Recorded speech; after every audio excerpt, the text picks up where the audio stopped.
guys, welcome to another episode of Seeing Sentai. I'm Mars Girl. We've moved on to a brand new Super Sentai series. We're looking at Denshi Sentai Denjiman episodes 1 through 7. So much to talk about here because we gotta introduce you guys to so many cool new things going on in this series. This marks the first Super Sentai series to start in the 1980s. It first started airing February 3rd, 1980, and you can really start to feel the 80s like slowly creeping into this show.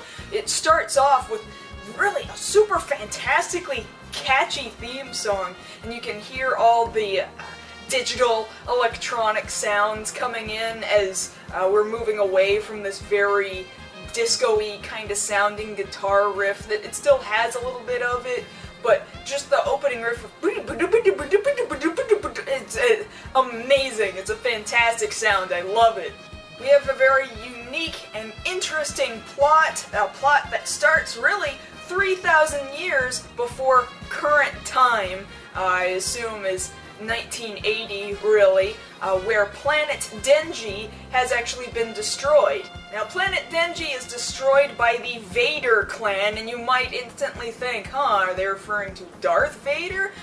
Quite honestly, I would more than likely bet the reference is closer to Invader. Like, Space Invaders was freaking huge in Japan.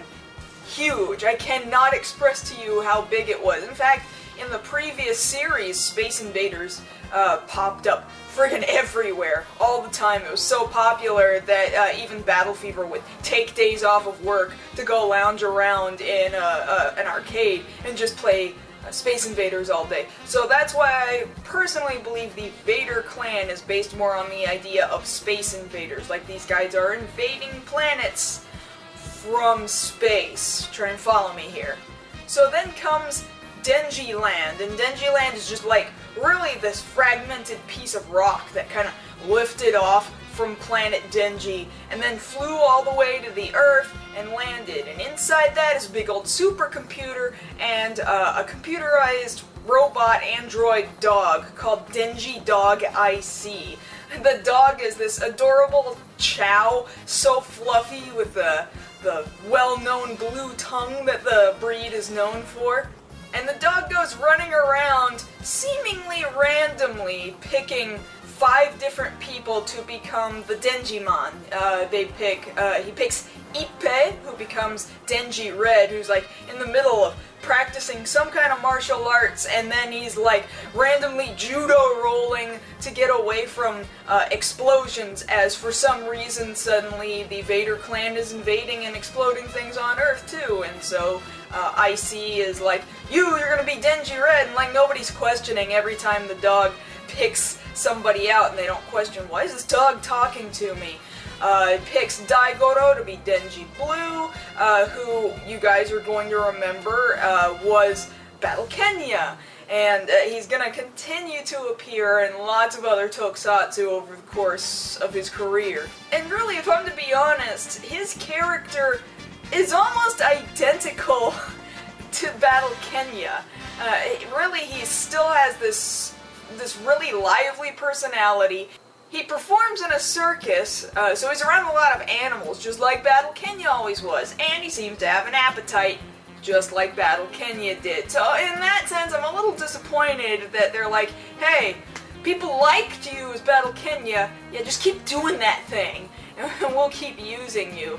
But I like him, so I can't complain that much. They pick the smart man, Jun, to be Denji Yellow. They pick Tatsuya to be Denji Green, and in the very first episode, he gets a story of losing his father to the Vader Clan, and he immediately gets to kill the monster that killed his father, so he got his revenge like that. It almost seems a little too quick, but okay.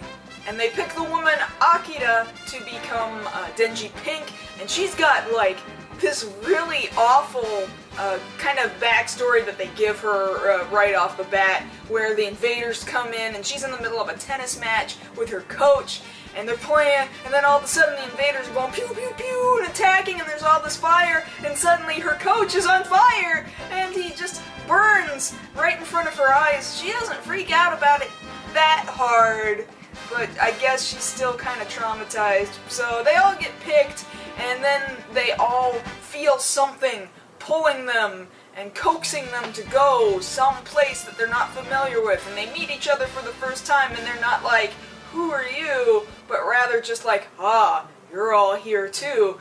They don't really get to know each other, and they run to this really random place. It's this big old mountain. It turns out this is Denshi Land, and this is where the dog IC has brought them. And then the big old supercomputer starts telling them, ah, you're the Denjiman, and here, let me give you the Denji Rings. Denji Rings mark the very first time a Super Sentai has used some sort of a transformation device in order to become these superheroes. But it's still funny because they use the rings and then you see like the costume lying down on a table or something, and then they still have to adjust their helmets, like the rings just pulled the costume out and they still had to put it on is kind of the impression I get, so it's still kind of funny. And then they're shown like, oh, look at all these different mechs you get, and then finally, of course, the best mech is going to be Daidenjin, or the big electric dude, you know, they're Zord, if you can call it that, and it's the very first one in Super Sentai history to transform. It does not combine with other robots or anything, but it is the first to transform, and that's pretty cool. The amusing part of it, however, is that every time they have to summon it, it lands, it stands there, they have to run all the way up to it, walk into the door at its foot, take the elevator all the way up to the top, and then get in and buckle in.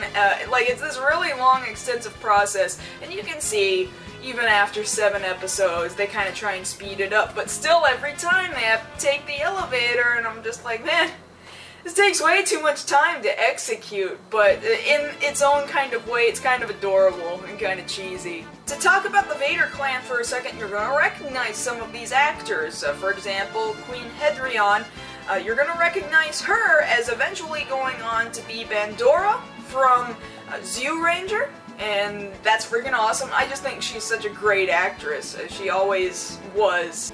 Similarly, General Hedrer, it's the same actor who played Japanese Spider-Man from 1978, so it's cool to see him in another role. I think he's also a fantastic actor. Like, I really think the Vader Clan got a lot of really good actors. So Queen Hedrion, she has this problem with beauty. She always wants to see herself in the mirror. She's very much like the evil step queen from Snow White and the Seven Dwarfs, who's obsessed with being the most beautiful person there is, and she doesn't understand the concept of inner beauty, and that seems to be what she hates about everywhere she goes. She goes to all these other planets and she's like, well, they've got this inner beauty thing going on and I don't like it, so they all have to die. It's kind of a lame backstory, but at least it's more explained than Battle Fever J's evil villains and their purpose and why they're doing what they're doing. At least it is a purpose. The General helps execute some things, though I haven't seen him do too terribly much yet.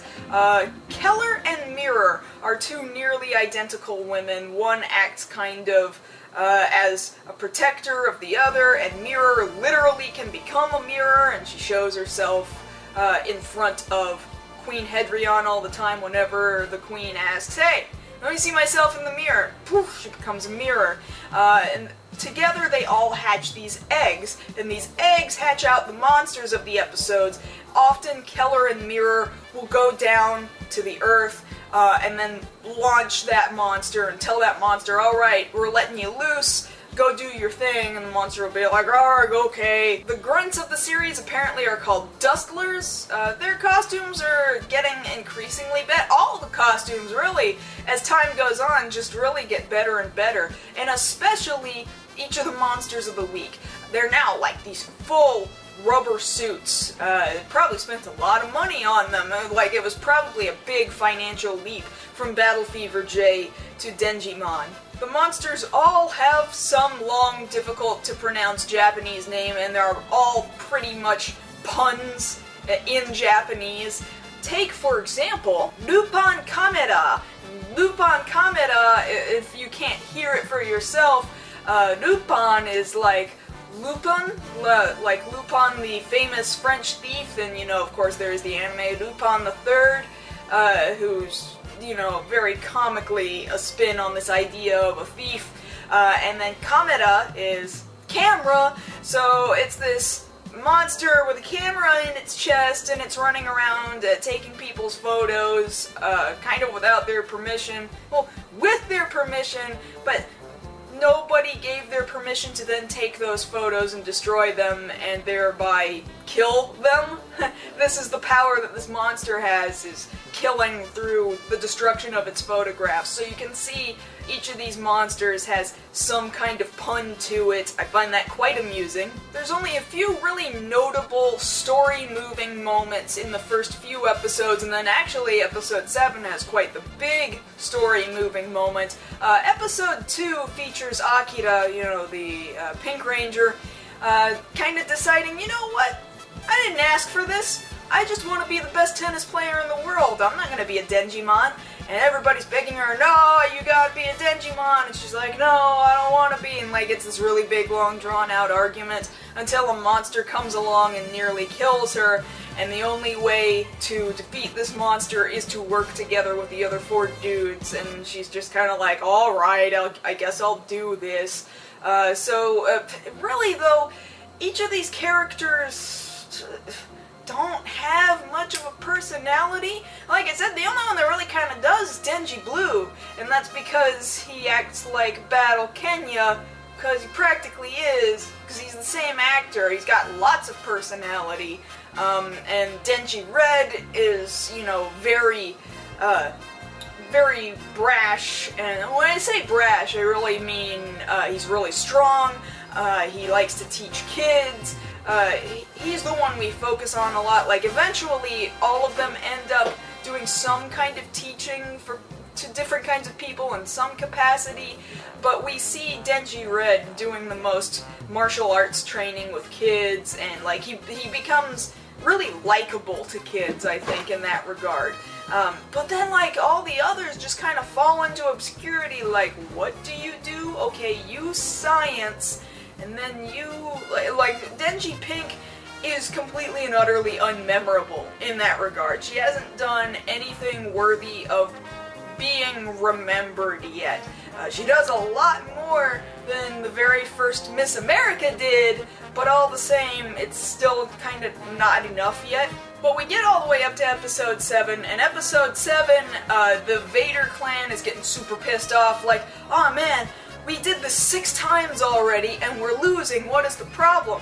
Well, let's just send out the monster that we sent out the first time to Planet Denji. I mean, that worked. Those guys died, so let's just do it again, which, admittedly, is not a terrible idea, so that's exactly what they do. They send out this monster, Umitsuar, who's putting all of this acid into the water system, and this acid is really corrosive. It starts destroying buildings and water supplies, and it's crumbling infrastructures, and people are already starting to die, and nobody can drink, and so it turns out, you know, Denji Dog and the big main computer inside Denji Land all remember, oh, we know this guy, and they call together all the members of Denjiman to kind of go through this backstory. Alright guys, here's what happened to Planet Denji, alright? So like this guy showed up, he ruined our water, everything was exploding, and everything was so nice and peaceful before he showed up. So we had these scientists start trying to build the robot, Denjin, but they couldn't use it in time, so that's why they sent Denji Land off into space to Earth to hopefully be able to defeat the Vader Clan, which is a thing that they could not do 3,000 years ago, but maybe you guys can. And that's exactly what they did. They got into Denjin, and they used the Denji Sword, and the Denji Sword is friggin' awesome. It has this After Effect thing that Battle Fever Robo was able to do too.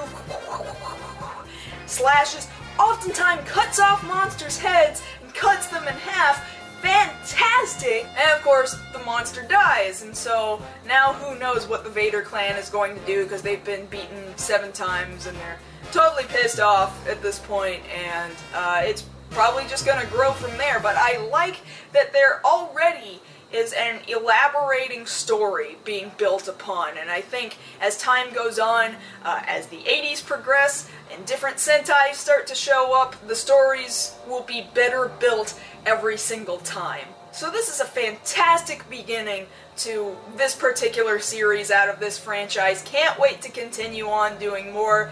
Please keep reading along with me and watching along with me. I know there's really not subtitles available, but I think you'll still get a kick out of it if you manage to find a copy of the series for yourself. Read along with me over on marsgirl.tumblr.com. I'm doing write-ups on each of the episodes as I'm watching them. And check out patreon.com/marsgirl. Thank you to those of you who've been contributing thus far. You continue to make shows like this one happen all the time. Check it out if you are also interested in getting a request review from me. And I'm looking forward to doing those for you guys. So that's going to be it for this week's episode. Thank you very much for watching. Can't wait to see you guys next week.